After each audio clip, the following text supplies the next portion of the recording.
In you and God, you've been locked in. The Holy Spirit, you've been locked in. Heavy, bro. Heavy on the prayers.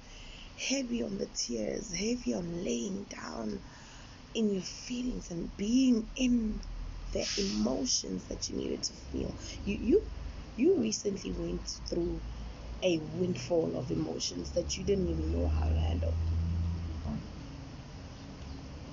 But you had to figure it out.